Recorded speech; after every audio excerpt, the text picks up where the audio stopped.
오늘 우리가 읽어가는 말씀은 이사야서 7장 말씀입니다. 이사야서 7장에 대해서는 우리가 유명하게 기억하는 말씀이 나타나죠. 소위 임마누엘에 관한 계시 말씀이 주어지는 부분입니다. 사도 마태는 이 임마누엘에 관한 이 말씀의 이해를 여기에서 가져다가 예수 그리스도의 탄생과 관계에서 그 사실을 분명하게 이야기해 줍니다. 우리가 읽었던 7장 14절 말씀, 그 말씀을 인용하죠. 그러므로 주께서 친히 징조를 너에게 주실 것이라. 보라, 처녀가 잉태하여 아들을 낳을 것이요 그의 이름을 임마누엘이라 하리라. 이렇게 이 말씀을 인용해서 하나님의 아들이 우리와 같은 사람으로 이 땅에 오신 그 사건을 두고 하나님이 우리와 함께 하신 일이다. 이렇게 그 사실을 이야기합니다. 이런 말씀이 주어지게 된 때는 역사적으로 유다 왕조 가운데 아하스가 다스리고 있는 때에 주어졌던 예언이었습니다. 이 예언의 성격은 두 가지입니다. 하나는 당시에 유다 나라가 처해졌던 어려움 속에 하나님께서 이 임마누엘이라고 하는 계시를 통해서 그 백성들을 하나님께서 구원하신다라는 것을 실제적인 당시 역사 상황 속에 예언하는 것이 하나고, 궁극적으로 이 예언이 가리키고 있는 것은 사도 마태가 마태복음 1장에서 인용했던 것처럼 하나님의 아들이 우리와 같은 사람이 되셔서 놀라운 구원의 역사를 완성하시게 될 것, 그것을 두고 임마누엘이다 이렇게 말합니다. 이런 것이 역사적으로 등장하게 된 배경은 우리가 7장 앞부분에 보게 되면 소개가 됩니다. 이사야가 부름받았던 때가 우시야 왕이 죽던 해에 부름받았다 그랬습니다. 그리고 이 우시야가 죽고 난 다음에 그의 아들 누가 되냐면 요담이 유다 나라를 다스리는데 그게 오래 다스리지 못합니다. 그리고 그 다음에 이제 왕이 돼서 유다 나라를 다스린 왕이 아하스입니다. 우리가 얼마 전 열왕기서를 통해서 확인했던 것처럼 유다 왕조 가운데서 가장 악한 왕으로 뽑는 두 사람, 이렇게 말할 때 아하스 왕 그리고 히스기야의 아들인 므낫세를 꼽습니다. 아하스 왕 시절에 유다 나라가 급격하게 몰락의 길을 접어들게 되는 계기가 마련되는데, 그 아하스 왕은 악한 통치를 하게 돼요. 그 악한 통치가 된 배경은 하나님을 저버리는 겁니다. 그리고 우상들을 유다 나라 안에 가지고 들어와서 그리고 유다 나라가 종교적으로 부패하게 만들고 또 사회적인 부패를 가져오면서 하나님의 큰 진노를 사는 일들을 계속적으로 일삼았다고 하는 것입니다. 바로 그 왕이 있던 시절에 이 임마누엘이라고 하는 계시가 주어졌다. 이것을 우리가 읽은 이 7장에서 잘 소개해 주고 있습니다. 당시에 어떤 일이 국제적으로 있었냐면 북쪽 이스라엘 나라가 아람 나라와 함께 연합을 해서 유다 나라를 치러 내려오게 됩니다. 가까스로 위험은 면하게 돼요. 위험은 면하게 되지만 그 동맹해서 들어오는 그 소식이 당시 아하스 왕에게는 얼마나 두렵고 무서운 일이었는지 모른다 하는 겁니다. 그랬을 때 이 유다 왕이었던 아하스 왕이 어디를 바라보게 되냐면 아수르 나라를 바라보는 겁니다. 아수르 나라가 와서 동맹을 해서 그 나라가 이 두 나라가 연합해서 이 유다를 칠 때 보호해 주기를 바라고 의지하는 겁니다. 그런데 그런 일이 있을 즈음에 하나님께서 선지자 이사야를 이 아하스 왕에게 보내죠. 오늘 우리가 읽은 본문에 보면 그의 아들이었던 스알리아숲과 이 이사야를 그 왕에게 보내서 그 왕에게 하나님이 주신 말씀을 전하게 하시는 겁니다. 그 말씀의 내용이 4절에서부터요 9절까지 그 말씀을 전달하게 돼요. 그 말씀의 요지는 뭐냐면 하나님을 의지하라는 겁니다. 그들이 아무리 두렵게 보이고 무서워 보여도 그들은 연기 나는 두 부직갱이 구루터기에 불과하니 두려워하지 말고 낙심하지 말고 오직 하나님을 의지하라 하는 그러한 메시지를 전달해 주는 겁니다. 그러면서 어떤 말을 건네주냐면 9절 하반절에 보면은 이렇게 말하죠. 만일 너희가 굳게 믿지 아니하면 너희는 굳게 서지 못하리라. 이렇게 말씀을 아하스 왕에게 전달하게 돼요. 굳게 믿지 않으면 굳게 서지 못한다. 이것은 당시 아하스 왕에게 주신 말씀이기도 하지만 모든 하나님의 교회와 성도들에게 오늘도 여전히 주시는 말씀이기도 합니다. 굳게 믿을 때에만 굳게 설 수 있다. 이 사실을 이야기해줘요. 그러면서 또 어떤 것을 하나 더 말씀하시냐면 징조를 구해라. 네가 어떤 것에서 징조를 구한다 하더라도 내가 그 징조를 이루어 줄 것이다. 이 사실을 믿지 못할까 봐 하나님께서 아하스에게 네가 무슨 징조를 구하든지 내가 들어주겠다 얘기하십니다. 11절 말씀에 보면은 너는 내 하나님 여호와께 한 징조를 구하되 깊은 데에서부터 높은 데에서든지 구하라. 이 말은 높은 하늘로부터 가장 아래에 이르는 그 어떤 것이라도 네가 징조를 구한다면 내가 징조를 너에게 보일 거다. 어떤 징조입니까? 하나님께서 두 나라가 연합해서 침공한다 하더라도 내가 유다를 붙들고 지켜줄 것이다 라고 하는 이 구원과 관계된 약속을 확증시켜주기 위한 징조를 구하라고 이야기하는데 아하스 왕이 뭐라고 얘기하냐면 12절에 나는 구하지 않겠습니다. 나는 여호와를 시험하지 않겠습니다 라고 대답합니다. 겉으로 볼 때는 징조가 필요 없다. 징조가 필요 없고 나는 여호와를 시험하지도 않겠다라고 말해서 신앙적인 말 같은데 그 속마음은 무엇인가? 하나님을 의지하고자 하는 마음이 없다는 것을 나타내고 있는 말입니다. 그때 이사야 선지자가 이 아하스 왕에게 책망을 합니다. 13절 이하에 보면은 13절 이하 하반절 보니까 뭐라고 말합니까? 나의 하나님을 괴롭히려 하느냐? 하나님을 의지하지 않는 이 아하스 왕에 대하여 책망하는 내용입니다. 그러면서 주께서 징조를 너희에게 주실 것인데 그 징조가 뭐냐면 처녀가 잉태하여 아들을 낳을 것인데 그 이름을 임마누엘이라고 지을 것이다. 이렇게 그 징조를 이야기해 줍니다. 이 징조의 내용 속에 설명되고 있는 말씀 보면은 이렇게 말합니다. 16절에 대저 이 아이가 악을 버리며 선을 택할 줄 알기 전에 이 말은 아이가 태어나서 성인이 되기 전에 그 말입니다. 내가 미워하는 두 왕의 땅이 황폐하게 될 것이다. 이렇게 말하죠. 이 두 왕의 땅 어디를 말할까요?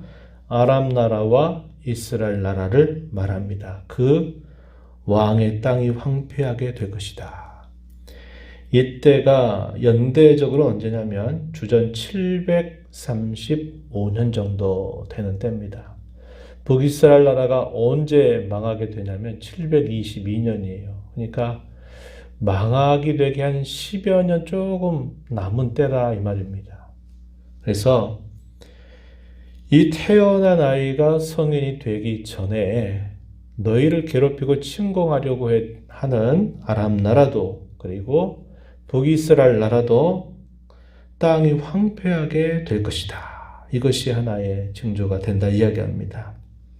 그 하나님께서 한편으로는 유다를 치려고 했던 그 대적이 된 나라를 심판하시면서 한편으로는 유다 나라를 하나님이 보호하시겠다, 구원하시겠다라는 것을 표현해 주는 말입니다. 그러나 이게 끝이 아니라 그 아이가 성년이 되고 난 이후에는 어떤 일이 있게 되냐면 유다 나라가 아수르 왕에 의해서 큰 해를 당하게 될 것이다 라고 말합니다.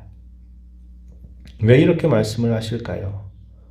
그것은 초대에 말씀드렸던 것처럼 유다의 왕이었던 아하스가 하나님을 의지하라 하는 그 말씀을 거절하고 그가 어려운 일에 닥치게 됐을 때 그 어려운 일로 인해서 겸비해진 것이 아니라 그의 마음이 더 완악해져 가지고 하나님을 향하여 공공연히 배교하고 등지는 악한 정치를 더 하게 된 겁니다. 그래서 그 아이가 어느 정도 자라고 나서 성년이 되고 나면 네가 그토록 바라보고 의지하고자 했던 그 앗수르에 의해서 너는 큰 해를 당하게 될 것이다 라고 이렇게 말하는 겁니다. 그래서 이 임마누엘이라고 하는 이 계시와 관계에서는 두 가지의 내용이 전달되는 거예요. 한편으로는 심판하신다. 유다를 미워하는 그 나라들을 하나님이 심판하시고 유다는 구원하신다. 그러나 또 한편으로는 유다 나라가 결국 하나님을 저버리고 의지하지 않는 일로 인해서 유다 나라가 앗수르에 의해서 큰 해를 당하게 될 것이다. 이렇게 말씀을 주고 있는 겁니다. 그래서 이 임마누엘이라고 하는 이 말의 의미는 이 두 가지 의미가 분명하게 전달되는 것이고, 이 말의 의미는 좀 전 말씀드렸던 것처럼 처녀가 실제적으로 아들을 낳는다 그런 말을 문자적으로 적용되는 게 아니라 이런 말이 나는 겁니다. 잉태하게 되는 기간이 보통 10개월 정도 되죠. 그 짧은 기간 안에 이 유다 나라를 아람 나라와 이스라엘 나라가 연합해서 치게 될 것인데, 치게 되지만 하나님이 구원해 주신다, 건져 주신다라는 것을 말하고, 그러한 놀라운 구원을 경험하게 된 젊은 여인들이 그 자식의 이름을 임마누엘이라고 정하게 될 것이라는 겁니다. 하나님이 우리와 함께 하셔서 우리가 큰 이런 위기 상황에서 벗어났다라는 것을 임마누엘이라고 하는 이름을 지어서 그것을 그들로 하여금 기억나게 한다, 이렇게 말하고 있는 겁니다. 그러나 그런 일이 있고 나서 그렇게 많은 시간이 지나지 않게 되면서 유다 나라도 결국 바라보던 앗수르 나라에 의해서 큰 해를 당하게 될 것을 이야기해주고 있다 하는 겁니다. 그래서 이 임마누엘이라고 하는 이름을 짓게 된 것, 이러한 내용들을 하나의 예언으로 이야기하고, 이 예언이 궁극적으로 나타내 주고 있는 것은 하나님의 아들이 자기 백성들을 그 죄로부터 건져주시고 구원하셔서 구원의 놀라운 역사를 이루어 주시는 것을 나타낸다고 사도 마태가 이 말씀을 잘 소개하고 있다 하는 것입니다. 우리는 이 말씀을 통해서 무엇을 깨닫습니까? 하나님을 떠나면 그것이 곧 공고함이고, 하나님을 떠나게 되면 그것이 곧 그들에게 해가 된다라는 사실을 이 분명한 역사적인 사실들을 통해서 분명하게 알게 해주신다고 하는 겁니다. 하나님은 자기 백성들에게 약속하신 것처럼 그 백성들을 언제나 떠나지 않고 그 백성들과 함께 하십니다. 문제는 뭐냐? 항상 하나님의 백성이 된 그들의 문제다 이 말이죠. 그들이 의지해야 될 하나님을 의지하지 않고 늘 주변의 힘의 논리를 따라서 어디를 의지해야 될까 하는 것들을 바라다가 결국 하나님을 의지하지 않게 되면서 많은 징계를 당하고 어려움을 당하게 되는 일들임을 우리는 알게 되는 것입니다. 실제로 저희들이 매일매일 삶을 살아가면서 하나님을 의지하라고 하는 것은 늘 우리에게 요구되는 것이지만 순간순간마다 수많은 갈림길들 앞에서 우리가 늘 하나님을 굳게 붙들고 의지하는 것은 날마다 우리에게 새로운 도전이 된다는 것을 잊지 말아야 합니다. 쉽지 않다 이 말이에요. 어떤 일을 당하게 되면 우선 그 일부터 빨리 처리해야지. 그 일을 처리하는데 도와줄 사람을 먼저 찾거나 도와줄 수 있는 것들을 먼저 구하는 것이 늘 우리 사람이 갖고 있는 보편적인 본성입니다. 그러다 보니까 늘 하나님을 더 붙들고 의지하는 것은 항상 뒷전으로 이 사실들을 우리가 이렇게 던져버릴 때가 참 많아요. 그래서 당시 유다 나라가 처해져 있던 그 위기 상황 속에서도 아하스 왕에게 약속까지 주시면서 하나님이 보호하신다 하셨으니 하나님을 붙들고 의지하십시오 라고 말했을 때 그가 하나님을 거절하고 여전히 아수를 바라보다가 의지했던 아수에 의해서 큰 해를 당하게 된 일을 경험했던 것을 우리가 기억하고 우리 매일매일 삶 속에서 하나님을 굳게 믿어야만 굳게 선다라고 하는 이 말씀을 기억하면서 항상 우리와 함께 하시는 주님을 떠나지 않는 자로 결단하고 또 살고 의지하고 구하며 살아가는 저와 여러분이 되어야 하겠습니다. 이런 말씀을 기억하면서 간절하게 함께 기도하시고 전제 나가는 모두가 되기를 진심으로 바랍니다. 하나님 아버지, 복되고 거룩한 주일 새벽 또 저희들을 깨워주셔서 오늘도 복된 날을 주신 하나님께 또 새날을 주신 하나님께 나와서 찬양과 경배를 드리게 하시며 오늘도 주신 말씀을 통해서 저희에게 주의 은혜를 깨닫게 하심을 감사합니다. 저에게 주신 이 교훈의 말씀을 마음에 새겨서 늘 하나님이 우리와 함께 하심을 굳게 믿고 굳게 서서 이런저런 어려운 일들, 예기치 못한 일들을 당하든 우리 일상 속의 모든 일들이 순조롭게 진행이 되든 항상 하나님을 의지하게 하시고 하나님이 무엇을 바라시는지를 잘 분별해서 하나님의 뜻을 좇아 살아가는 저희가 되도록 인도하여 주옵소서.